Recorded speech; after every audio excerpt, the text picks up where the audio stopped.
A young man defends three ghosts accused of entering a Las Vegas dodgeball tournament. Somebody write this.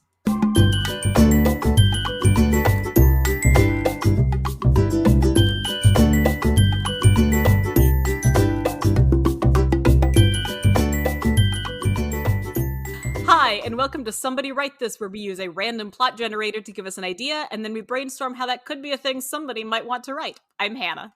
And I'm Jenny, and to help us with our brainstorming today, we have a guest. Let's welcome Clay Johnson. Hi, Clay. Hello! Hi, I'm excited to have you on the podcast. I've been a guest on your podcast and podcasts in the past, several times, all the various projects you've done. So I'm excited to have you join me on mine. Yeah, it seems like I have a new one every year, right? Well, you go until you're done. You know, when I started this one, I was like, I want to just find something that I enjoy doing, even if nobody listens to it. And then when I'm done, I'll be done. But you and I were also part of, a couple weeks ago in one of our previous episodes, we had somebody who was part of the traveling drama company with me where we wrote our own skits. And you were part of that as well. You had a hand in several of the skits that we did.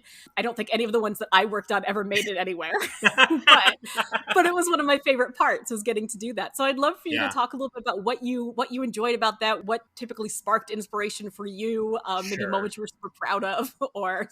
As far as what I'm proud of, it's like a difference in time, because at the time I was proud of a lot of things that now I'm like, ooh, that wasn't, I wish I had never said that.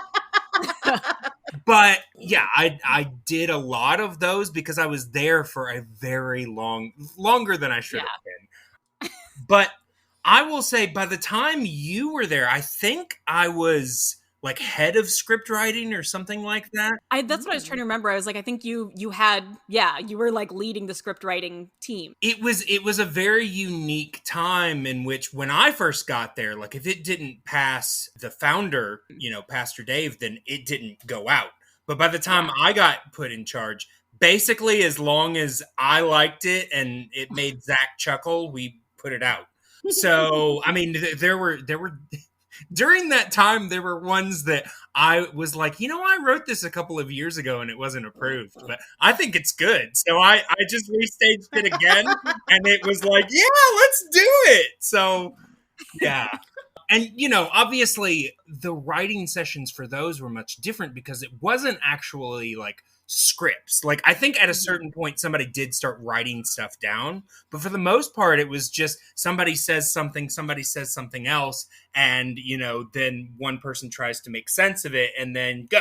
That was what I found really fascinating and ended up being really useful to me, actually, when I worked with devising work with students later, was that it wasn't so much about memorizing lines and getting the lines exactly right as knowing the general idea of where the story was going and where you kind of had to go next. And so a lot of times those skits would end up having improvisation in them because we wouldn't have specific lines. We would just know, okay, my character has to be angry here at this person for suggesting this, and I have to work this word in there. But so it was a very different way than like sitting down and writing out a script. Yeah, it was an odd mix of scripting and improv at the same time, because while nothing was actually scripted, there were certain things that you were supposed to say every time just to get the point across. But yeah, the lines in between, kind of blurred. Moving up into from just participating in writing to being kind of the head of this and getting to make the call on this, what were I'd love to hear about what you found to be useful in helping other people write stuff, because you couldn't necessarily just come in and say, I mean, you could come in and say, we're doing it my way, but what did you find useful to be able to help other people find their paths instead of you just doing all the work? I've often thought, I do editing myself and stuff like that, but I've realized that I'm a horrible editor, because when it comes to other people's voices, I'm much more interested in what they have to, like, I can't tell you how many times I would be frustrated that something I got written we would show it to our founder at the time, and he would stop it before it was over. And I was like, no, you're stopping it before the good part. And he'd change it before it got there. And I was like, no, you missed the whole point.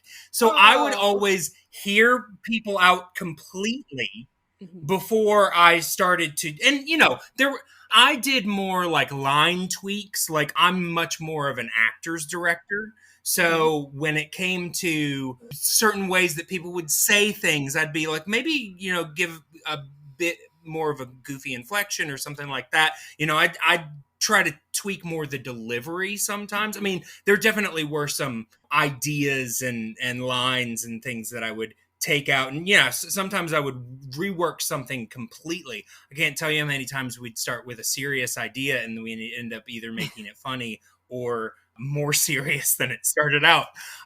So, you really just kind of have to, I mean, I felt the way that I could serve the ideas that were brought to me the best was to see them in their completion and then see what we can mold with them from there. Because, within that, it might not work the way it is, but there might be bits and pieces that we can rework, move around, maybe even take this part and move it to a completely different sketch or make its own, So I wanted to give people their full voice. Yeah. Which is awesome. I find that our brainstorming sessions on this podcast are not dissimilar to some of the stuff that I did during our script writing sessions, where we just let anything go and we find our way to something that kind of makes sense. So with that in mind, let's scoot on into this. Yeah.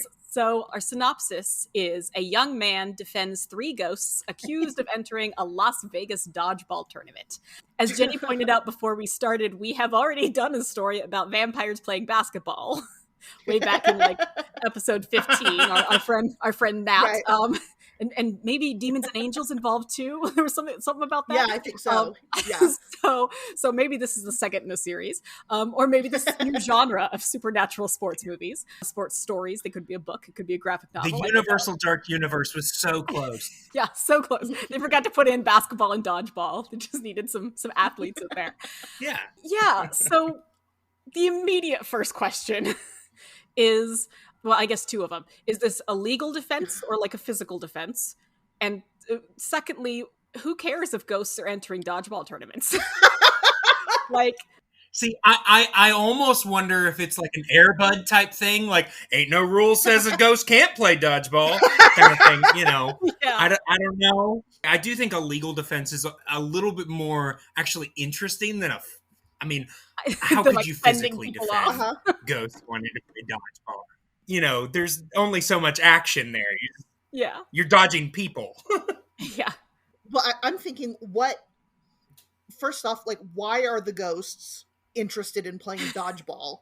And then I thought, what if they just want to play again? And so they're possessing people who are already playing dodgeball and take over to play? Oh. That sounds like it could be illegal. Yeah. I mean, that's a violation of rights. Come with my body and play dodgeball. I was wondering if there was something about ghosts that made them unfairly good at dodgeball. And then I realized it's because the ball goes right through them, so they will never get hit. I was about to say. So maybe it's not letting athletes on steroids do this. Be like, it's not fair. You have to win, it can't hit you. True. I would say I definitely thought of the idea that, these were the ghosts of former dodgeball players that, just wanted to get back in the game. I don't know, maybe this could be an origin story to the Dodgeball Ghost League. Yes. The idea of, because it's how do you do dodgeball if you're an apparition? Maybe they are, like Jenny said, possessing people, and then you've got a whole morality question. And maybe there are still things that that even if the person being possessed gives them maybe it becomes a thing of who gets to claim credit for this. Maybe we've got our ghost characters, but maybe we also have a human lead that has always wanted to play dodgeball, but he doesn't have the skills. But these dodgeball ghosts, they have the skills, so this is his way to get into the dodgeball league because they can play through him, but he's still kind of, part of it. Yeah, so what if this was not so much defending them because should they be allowed to play or not, but defending them as literally who should get the trophy? Maybe the person who has the body is demanding the credit for this and saying, it was my body you used, it was my arms that did this, it was and the ghost but we manipulated that. So maybe it's not should ghosts be allowed to play, but if they do, who is the winner? Who is the champion? Yeah. That's a really interesting question. Like, Yeah. because maybe there is like But- some aspect in which they're choosing him Well- because there is something physically about him that maybe he has very strong arms or something that can throw really fast, or like Sure. I don't know, something where the body, it does contribute, and obviously essential component, but so does the Mhm. ghost's innate knowledge of dodgeball and being able to move him. Like Right. maybe that's the Mhm. question. Well, does it have to be one or the other? Could it not be a little bit of both? Like there's initially a question of if it's legal, and then, we get Yeah. to, as long as it is the player's choice to have them inhabit their bodies, sure. Yeah. And then there becomes, kind of a conflict of, well, whose name is on the trophy? Who gets the credit? Maybe Kinda they're thing. like they're for the world championships of best dodgeball player at the very end. And Sure. it could be like almost like a social network thing where you have friends who like fall out over this and are like Yeah. arguing over who should get. Like that's kind of the vibe that I'm getting, is that you could build this relationship between the ghosts and their dodgeball player bodies, Yeah. who suddenly at the end are like, actually I want this, because the bodies are going out and still getting recognition for this. Well, and they both have an argument because obviously the Yeah. bodies are the ones being used, but the ghosts are the ones with the talent. Exactly. I don't think either Yeah. one of them has an obvious cut and dried, this is your win. Yeah. What I'm wondering is, this seems to be a world where ghosts are a fact of life. Yes. Nobody seems surprised that this is happening. So is this like the first instance of possession abuse Hmm. between ghosts and people? Sure. Or like is there already a precedent, and if so, what would that precedent be? Like, what are the rules once ghosts started showing up? Who made the Mhm. rules about ghosts? Sure. I would say if we are in a world that already is used to this, then I would imagine there probably is already a precedence. But what if we're setting up a world where this is becoming the norm? Right, like how recently have ghosts just been interacting with people where everybody could see all the time? This could be a recent development, and then you play as well into like ghost prejudice. Like Yeah. Exactly. people like not being used to this and wanting to give the trophy to the body just Right. because it's unnatural that somebody else should be playing through their body. Or say Right, or you have like yeah. you have separate bathrooms, corporeal, non-corporeal. Mhm. I mean, yeah, this honestly could be have some big social commentary. But I mean, if that's the case, could even the bodies, the humans involved in this, actually be on the ghost side? That they want Mm. credit for both because they feel like it was a team effort, and it was just the establishment that is only giving credit to the body, the human Oh, maybe. counterpart. So it's basically it's a social drama of fighting for rights. For those who work behind the scenes Okay. in a way, Yeah. who contribute Yes. in an important way but aren't getting recognition because it's not the way that it's usually done. Yeah. What if it's like some kind of service where you can hire a ghost to help you play a sport you've never tried? Like I want to be successful at this, but I only want to do it like once. Mhm. So I'll have a ghost come steer, or something. Maybe not, Yeah, like maybe this is starting to be a thing. because it's Vegas. Right. Like, what if it's specific to Vegas? This particular thing is So maybe this hasn't happened in sports yet. Maybe this is the first time this has ever been tried, because and they go for it because they don't think anybody's going to care about Vegas dodgeball. Sure. Nobody's Right. going to be like, it's not like it was a big sport that people are going to pay attention to. They're like, let's try this. There's no legal precedent for Right. it, but yeah. nobody's going to And a care little enough sport to nobody- fight it. There's Yeah. no national league that everybody watches on Monday night or yet. Yet. Okay, so I'm going to pause for a second. I'm going to get us a title, and we'll see Oh, where dear. that directs the rest of our conversation. Sure.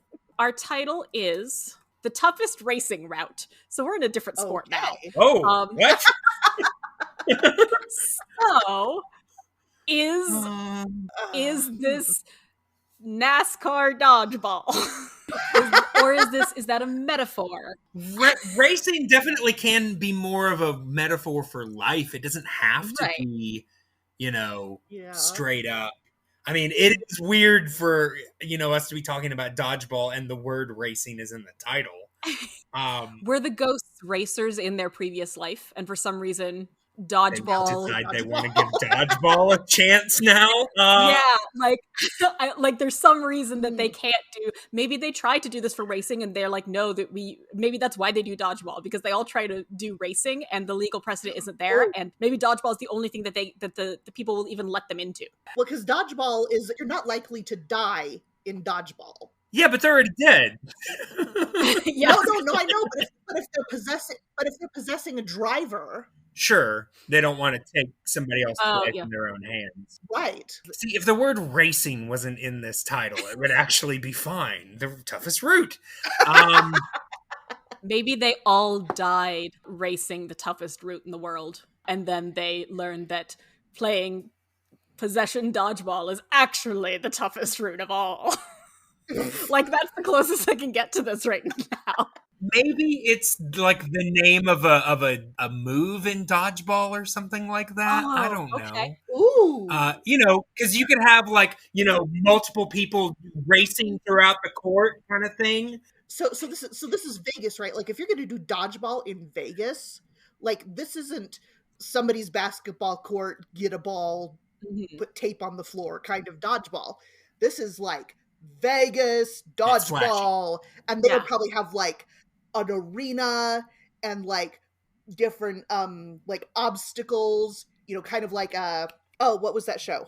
Gladiator? That what it was called? American Gladiator. Yeah, right, American Gladiator. And so like the people are in shiny costumes, and there's like ladders and pools of water and whatever. like this is so one of them they do actually have to race. Complicated dodgeball, right? And so when he said, what if racing is a move in dodgeball, I think in like this professional Vegas tournament dodgeball, it could be. If you run with the ball, is that called racing? Is that like in basketball where you're not supposed to carry the ball? I was wondering if this was a move that the ghosts invented. Yeah, like Clay was saying, that this didn't exist in dodgeball, but then once ghosts were able to possess there, Okay, like, okay. So this wasn't a move in dodgeball, so which is good, because I'm sure if we researched it, that's not a move in dodgeball. Right, and this could be something that gives them away, because nobody's done this move since these players died, and these people who couldn't play dodgeball before are suddenly doing this really complicated dodgeball move. I like that. Or maybe it's specifically a move that came from, I still like the idea that they were in some other sport that they tried to get into after they were dead and couldn't. And so like maybe they, they take something from their racing or their roller derby days or whatever it might be, and bring this in and do it in a dodgeball tournament. And so everybody's like, what is this? And then the truth comes out that it's because they are ghosts and they are possessing people to be able to do these things. Okay. I think the one aspect of this that we haven't really gotten into is the synopsis itself makes the young man the subject. And we haven't really talked about him at all. We've talked about the logistics of dodgeball ghost games, but who is this young man? Is he one of the humans? Is he somebody, did he know the ghosts? Is he just somebody who believes ghosts should have rights to be on dodgeball trophies? Or I would imagine, I mean, it depends on if this is actually a legal battle or if it's just like them defending themselves to the dodgeball. Because if it is that kind of social commentary we were talking about, it might go all the way to a court. But otherwise, it could just be, the player defending in front of the dodgeball league.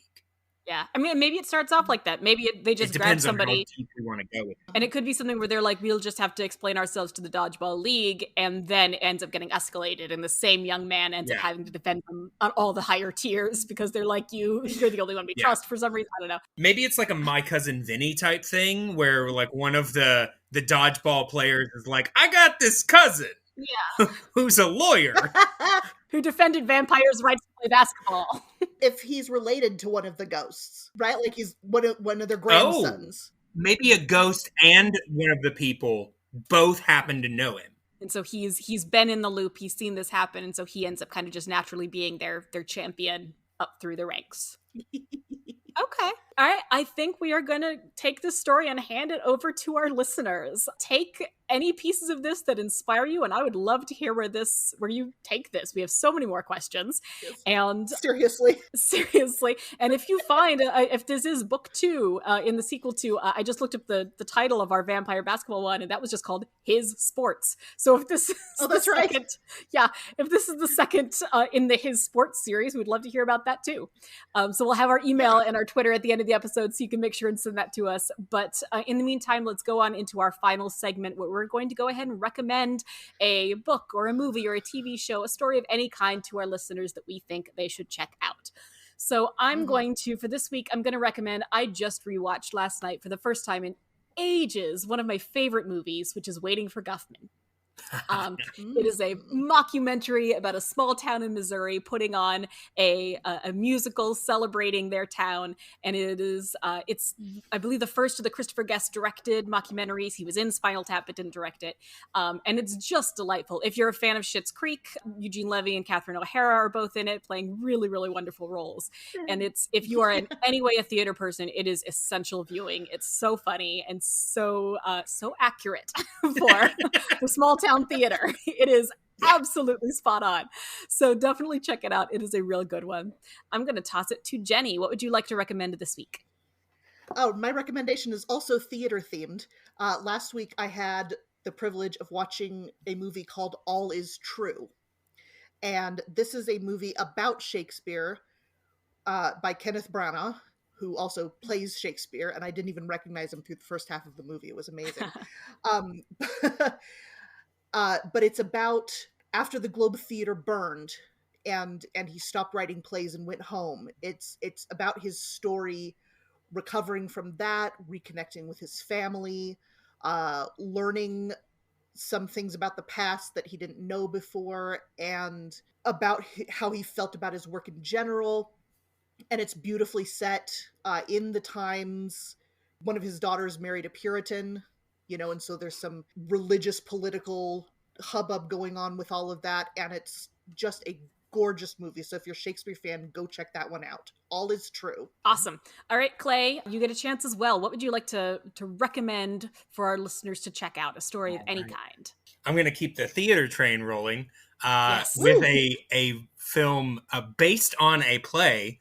I have said many times that August Wilson is, if not my favorite, one of my favorite playwrights. And right now on Netflix, you can find an adaptation of his play, Ma Rainey's Black Bottom.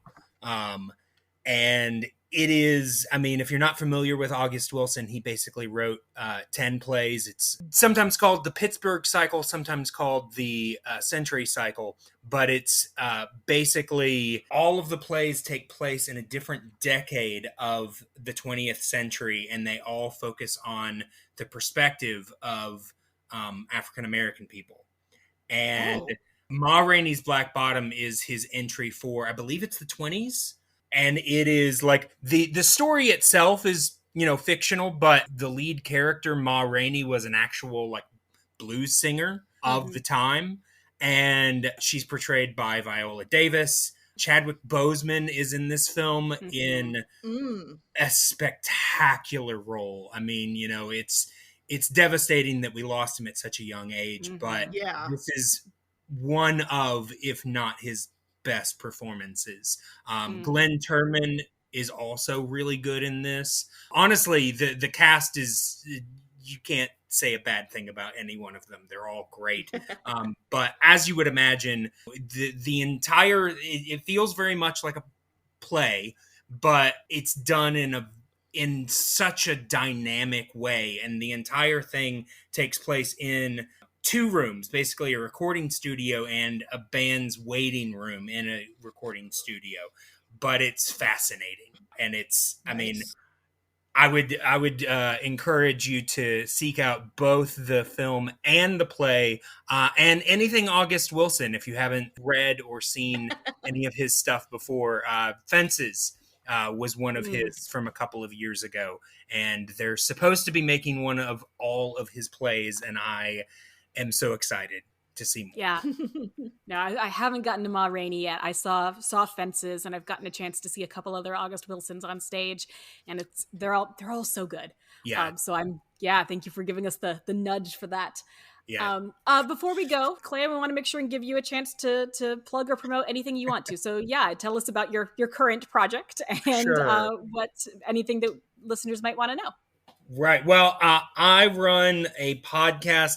It's kind of a podcast network, except the shows, like I do several different shows on there. It's called The Flying Cow. They're very irregular though. The one I'm doing right now, like, I've got different like movie reviews and, shows about television shows and things like that.